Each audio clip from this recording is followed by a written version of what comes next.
안녕하십니까. 이어서 경남 소식입니다. 광복절을 앞두고 일제강점기 때 학교의 모습을 담은 사진과 교과서가 공개됐습니다. 일제의 식민 침략을 정당화하고 조선을 일본으로 만들기 위해 치밀하게 교육한 내용을 담고 있습니다.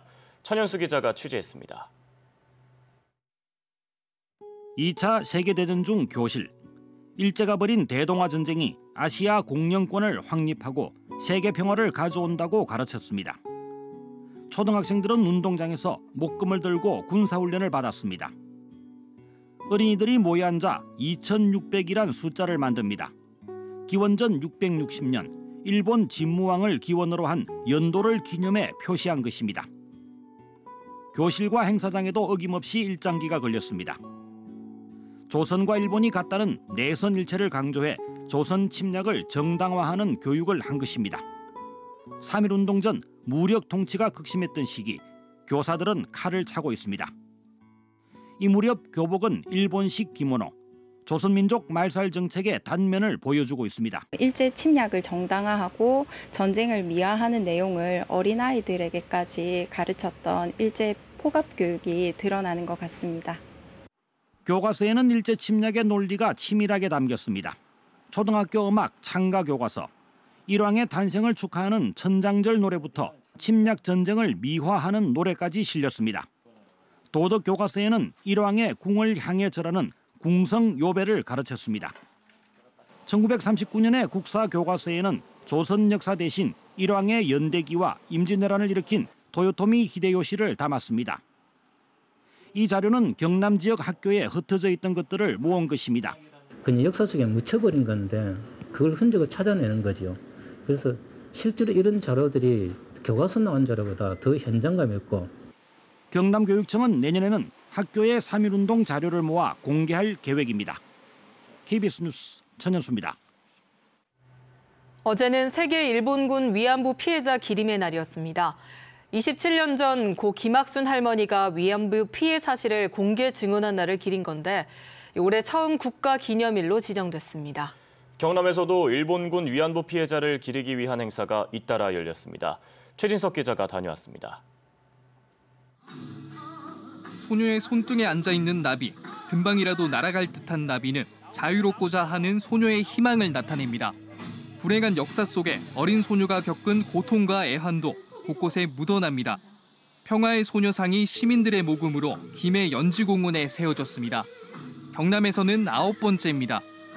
기억하고 잊지 말자는 의미에서 김해 지역 106개 시민사회단체들이 추진위를 만들어서 2122회 김해 시민들의 뜻을 모아 오늘 김해 평화소녀상을 만들게 되었습니다. 경남 도청에서도 시민과 학생 등 300여 명이 참석한 가운데 기념식이 열렸습니다.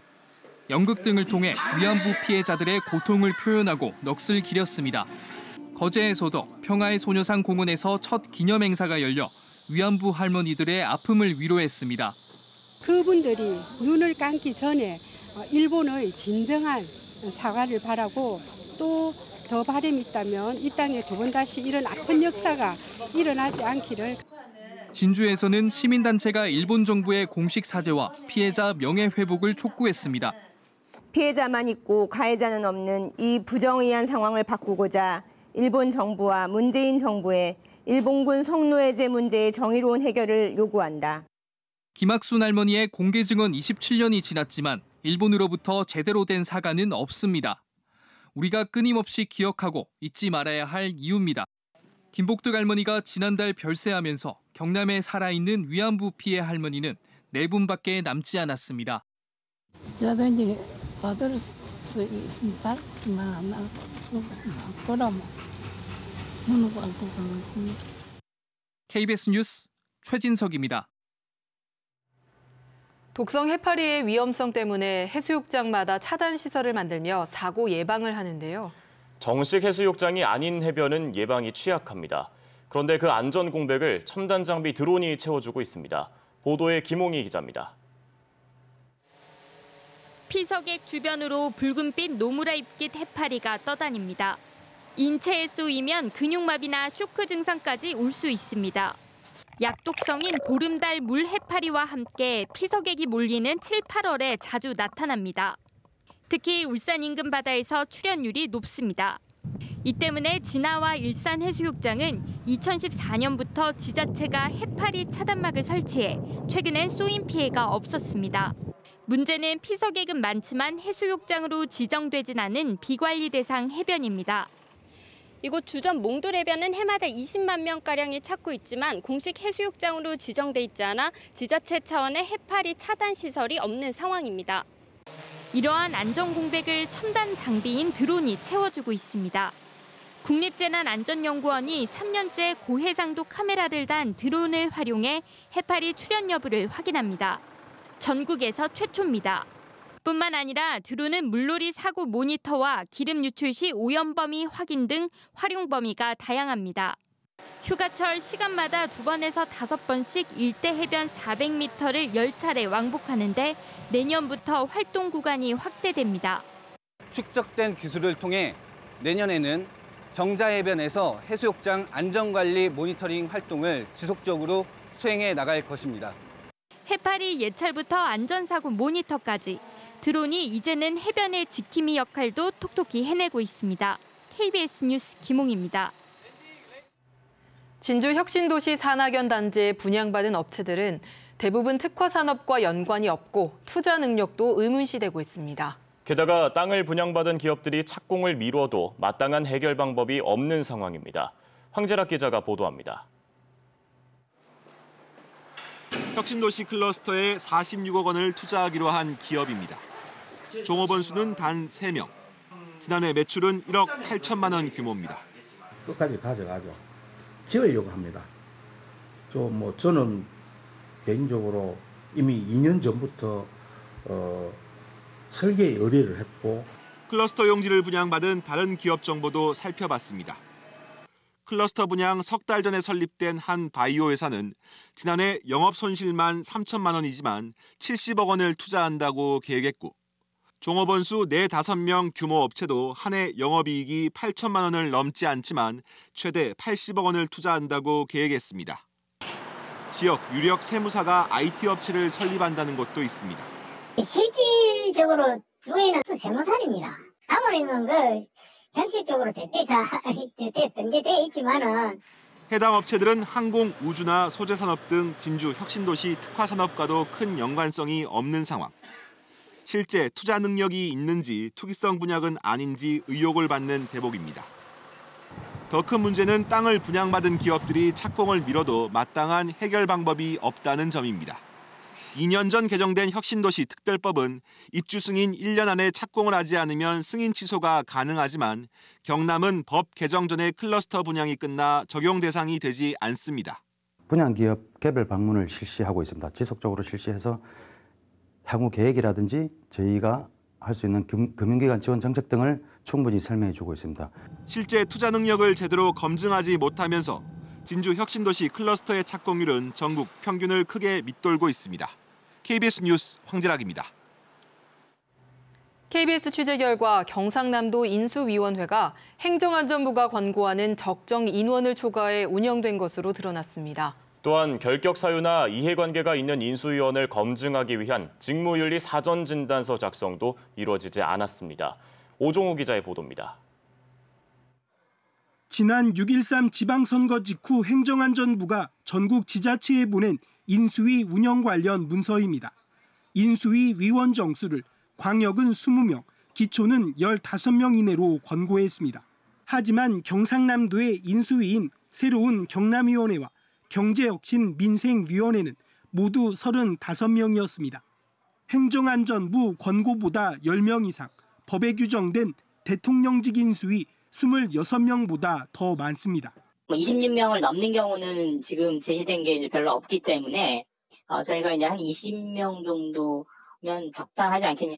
행안부는 또 인수위원 위촉 과정에서 자체적으로 기준을 설정해 검증하도록 했습니다. 인수위원들이 위원회 활동 중 자치단체의 중요한 기밀이나 정보를 획득할 가능성이 있기 때문입니다. 인수위 활동을 이용한 부동산이나 주식, 공사나 연구 등은 없는지 검증하도록 직무윤리 사전 진단서도 보냈지만 경상남도 인수위에선 이행되지 않았습니다. 또 대부분 취임일까지 존속하는 인수위가 경상남도에서는 도지사 취임 한 달이 넘도록 운영됐습니다. 지자체 인수위에 대해서는 아직 명확한 근거 법령이 없기 때문에 가급적 행정안전부의 권고대로 이원수나 기한이 지켜져야 된다고 봅니다. 경상남도 인수위원회는 도지사 취임 뒤 50여일이 지난 내일 도정 4개년 계획 도민 보고대회를 엽니다. KBS 뉴스 오종우입니다.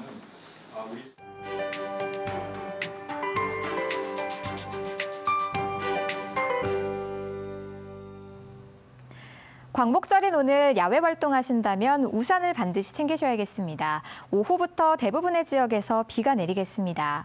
비는 내일 밤까지 이어지며 양도 제법 많겠는데요. 경남 남해안으로 30에서 80, 많은 곳은 120mm 이상 내리겠고요. 내륙으로도 최고 60mm의 강수량이 예상됩니다. 이번 강수의 원인은 열대저압부로 약화된 제15호 태풍 리피가 제주도 부근 해상으로 접근하면서 우리나라에 많은 양의 수증기를 내뿜기 때문인데요. 이에 따라 남해안과 지리산 부근으로는 시간당 30mm 안팎의 세찬 비가 쏟아지겠습니다. 이 지역에 계신 분들은 안전사고에 주의하셔야겠습니다.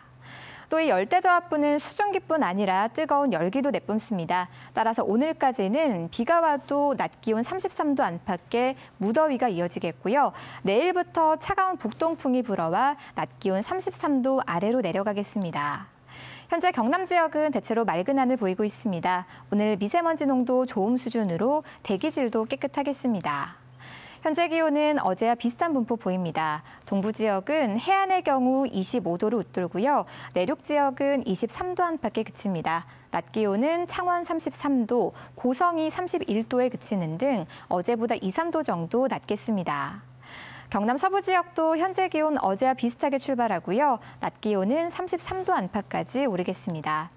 오늘 바다의 물결은 먼 바다에서 최고 3m까지 높게 일겠고요. 내일부터 바람이 점차 강하게 불겠습니다. 동풍의 영향으로 내일 밤까지 비가 이어지겠고요. 금요일까지는 기온이 많이 내려가겠습니다. 기상정보였습니다. 밀양시는 오는 20일부터 전기자동차 민간 보급사업 하반기 대상자 20명을 추가 공모합니다. 전국 남녀고등부 유도단체 대항전이 오는 18일부터 사천 삼천포 체육관에서 개최됩니다. 거제시가 드라마와 예능 등의 촬영 지원을 위해 대명 리조트 등 지역 업체 및 관계기관 13곳과 업무 협약을 맺었습니다. 통영시는 다음 달 27일까지 관내 공중위생업소에 대한 공중위생 서비스를 평가합니다. 제73주년 광복절이자 정부 수립 70주년을 기념하는 행사가 오늘 오전 경남도청 대강당에서 열립니다. 오늘 행사는 경남 지역 독립유공자 유족과 보훈단체 회원, 김경수 지사와 김지수 도의회 의장 등 모두 600여 명이 참석한 가운데 유공자 유족 표창과 격려금 수여, 광복절 노래 제창과 만세 삼창 등이 진행될 예정입니다. 뉴스를 마칩니다. 시청해주신 여러분 고맙습니다.